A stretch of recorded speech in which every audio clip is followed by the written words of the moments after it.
warahmatullahi wabarakatuh. Selamat pagi anak-anak. Bagaimana kabarnya hari ini? Alhamdulillah sehat semua ya. Baik, seperti biasa sebelum kita memulai pembelajaran pada hari ini, alangkah baiknya kita berdoa terlebih dahulu menurut agama dan kepercayaan masing-masing. Berdoa dimulai. Berdoa selesai. Apakah hari ini hadir semua? Baik, lebih jelasnya Ibu akan presensi kalian terlebih dahulu ya. Nah, yang pertama, Elindisa Bilkis, Ahmad Dhani, Della Oktaviani, Ika Rahayu, Lutfi Basirudin, Monika Smorawati, Ali Reza, dan yang terakhir Az-Zahra. Alhamdulillah hadir semua ya. Nah, minggu lalu Ibu sudah meminta kalian untuk belajar mengenai cerpen dan juga membacanya. Di sini apakah ada yang tahu cerpen itu apa? Boleh angkat tangan, silakan. Ya, silakan Lutfi. Iya, benar sekali. Cerpen adalah cerita pendek. Nah, yang lain mungkin ada tanggapan lain? Ya, silakan Ika. Iya, benar. Cerpen adalah cerita yang dapat dibaca sekali duduk. Iya, jadi cerpen adalah cerita yang menurut wujud fisiknya itu berbentuk pendek. Nah, pada umumnya dapat dibaca sekitar 10 menit atau setengah jam. Jumlah katanya itu kurang dari 10.000 kata. Nah, oleh sebab itu biasa disebut dengan cerita yang dapat dibaca dalam sekali duduk. Nah, cerpen juga umumnya bertema sederhana, latarnya sederhana, alurnya juga sederhana, dan juga meliputi ruang lingkup yang terbatas. Nah, unsur pembangun cerpen itu apa saja? Ada yang tahu? Nah, jadi cerpen itu ada unsur pembangunnya, ada unsur intrinsik dan juga unsur ekstrinsik. Unsur intrinsik terdiri dari apa saja? Iya, benar sekali. Ada tema, alur, setting, apalagi? Iya, benar, tokoh dan penokohan, sudut pandang, dan juga amanat. Nah, kita akan bahas satu persatu dari unsur intrinsik tersebut. Yang pertama, tema. Tema merupakan inti pokok yang ingin diceritakan dalam sebuah cerita. Kemudian alur. Alur merupakan urutan tahapan jalannya sebuah cerita. Ada alur maju, alur mundur, dan juga alur campuran. Nah, yang ketiga ada setting. Setting merupakan latar, tempat, waktu, dan suasana dalam sebuah cerita. Kemudian yang keempat ada tokoh dan penokohan. Nah, tokoh itu merupakan pelaku dalam sebuah cerita. Nah, sedangkan penokohan itu pemberian sifat kepada pelaku dalam sebuah cerita. Nah, yang keempat ada apa? Ya, sudut pandang. Jadi sudut pandang adalah cara pandang pengarang dalam memandang suatu peristiwa dalam sebuah cerita. Kemudian yang terakhir ada amanat. Amanat itu merupakan pesan pengarang kepada pembaca agar pembaca dapat bertindak sesuatu atau melakukan sesuatu. Nah, itu merupakan unsur intrinsik dari cerpen. Tadi unsur intrinsik sudah, kemudian unsur ekstrinsik. Nah, unsur ekstrinsik itu terdiri dari, ya benar, latar belakang masyarakat. Nah, jadi latar belakang masyarakat itu suatu pengaruh kondisi latar belakang masyarakat dalam terbentuknya sebuah cerita. Nah, pemahaman tersebut itu dapat berupa pengkajian ideologi negara, kondisi politik, sosial masyarakat, dan juga kondisi ekonomi masyarakat itu sendiri. Nah, yang kedua ada latar belakang pengarang. Nah, latar belakang pengarang itu dapat meliputi sejarah hidup serta sejarah hasil karangan yang sebelumnya. Kemudian ada biografi. Nah, biografi itu berkaitan dengan riwayat pengarang yang ditulis secara keseluruhan. Kemudian ada kondisi psikologis. Nah, kondisi psikologis ini berkaitan dengan kondisi pengarang ketika pengarang sedang menulis kisah cerita. Nah, yang terakhir ada aliran sastra. Nah, jadi seorang pengarang itu biasanya memiliki sebuah aliran sastra tertentu. Nah, hal tersebut dapat berpengaruh pada gaya penulisan yang dipakai pengarang dalam menulis kisah cerpen. Nah, itu merupakan unsur ekstrinsik dari cerpen. Sampai sini, apakah ada yang mau ditanyakan? Silakan. Baik, belum ada. Jika belum ada, kita akan lanjut ke nilai-nilai kehidupan cerpen. Nah, di sini sudah ada nilai-nilai dalam kehidupan cerpen itu ada 6. Yang pertama, nilai agama. Yang kedua, nilai moral. Yang ketiga, nilai sosial. Yang keempat, nilai politik. Dan yang kelima, nilai budaya. Dan yang terakhir adalah nilai estetika. Nah, kita akan bahas ya. Nah, yang pertama, nilai agama. Nah, jadi nilai agama ini berkaitan dengan perilaku benar atau salah dalam menjalankan aturan-aturan Tuhan. Nah, misalnya mencuri dan berjudi itu adalah perbuatan yang dilarang oleh agama. Nah, kemudian yang kedua ada nilai moral. Nah, nilai moral itu berkaitan dengan perilaku baik buruk yang menjadi dasar kehidupan manusia.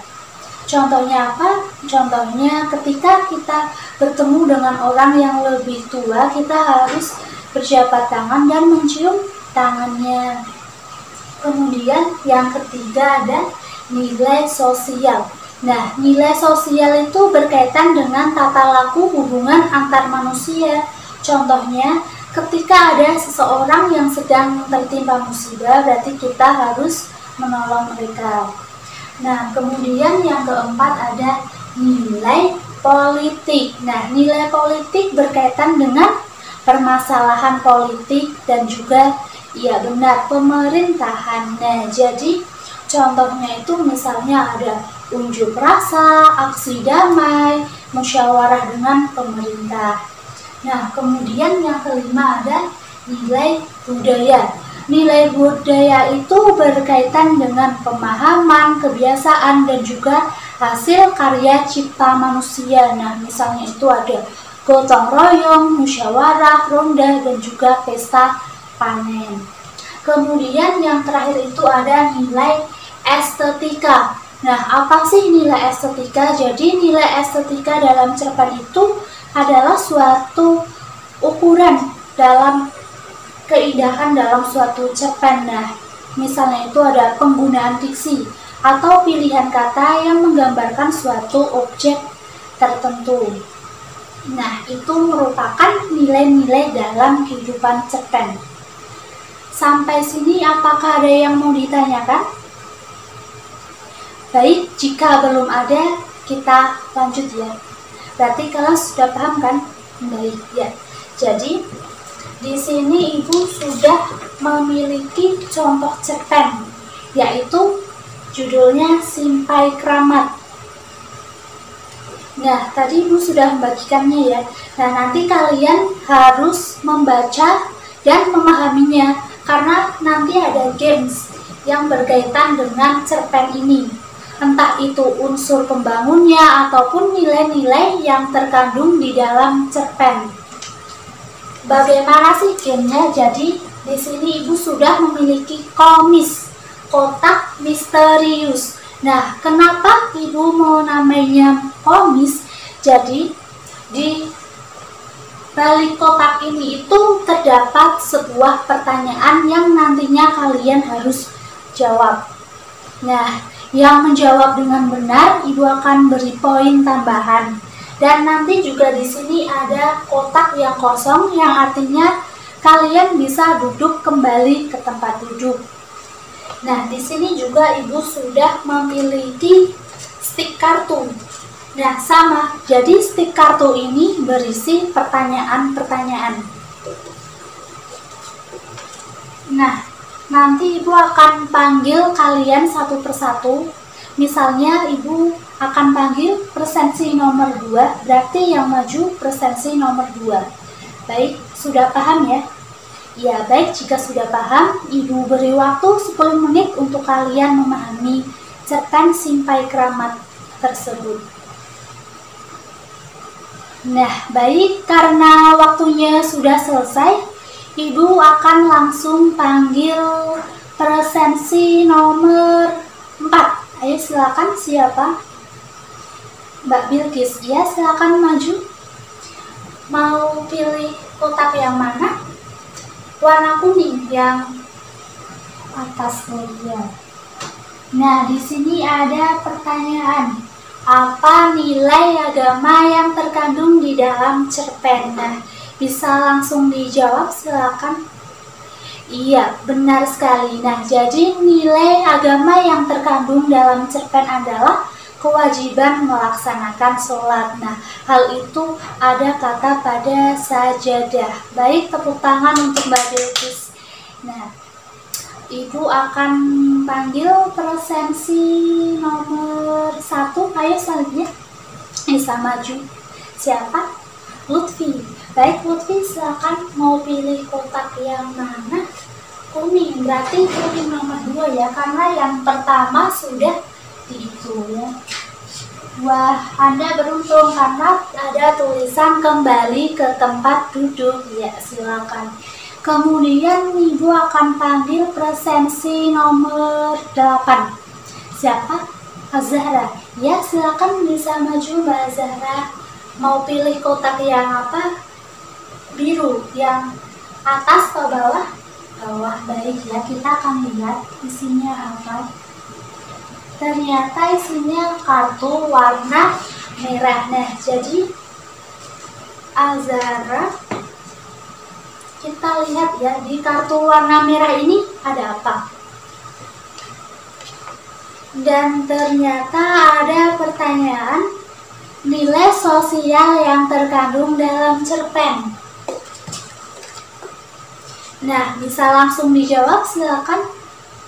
Iya, benar sekali. Jadi nilai sosial yang terkandung dalam cerpen tersebut itu, keluarga aku membantu Arai yang sedang tertimpa musibah, yaitu ditinggal oleh ayah dan ibunya karena meninggal. Nah, kemudian si Arai ini dibawa oleh keluarga aku untuk hidup bersama mereka. Iya, tepuk tangan.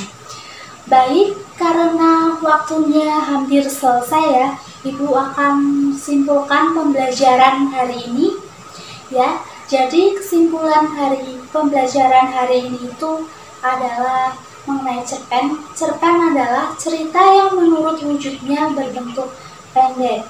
Nah, cerpen itu mempunyai unsur pembangun, ada unsur intrinsik yang terdiri dari tema, alur, setting, tokoh dan penokohan, sudut pandang, dan juga amanat. Kemudian ada unsur ekstrinsik yang terdiri dari latar belakang masyarakat, latar belakang pengarang, biografi, kondisi psikologis, dan juga aliran sastra. Nah, kemudian dalam cerpen juga terdapat nilai-nilai yang terkandung di dalamnya. Ada nilai agama, nilai moral, sosial, budaya, politik, dan juga nilai estetika. Nah, dalam menggali nilai-nilai tersebut, kita harus memahami ceritanya, cerita demi ceritanya. Nah, secara intensif, tidak sekedar memahaminya untuk penghibur diri saja. Nah, jadi kita harus benar-benar memahami. Jangan membaca cerpen itu untuk penghibur diri saja ya. Nah, itu merupakan kesimpulan pembelajaran hari ini.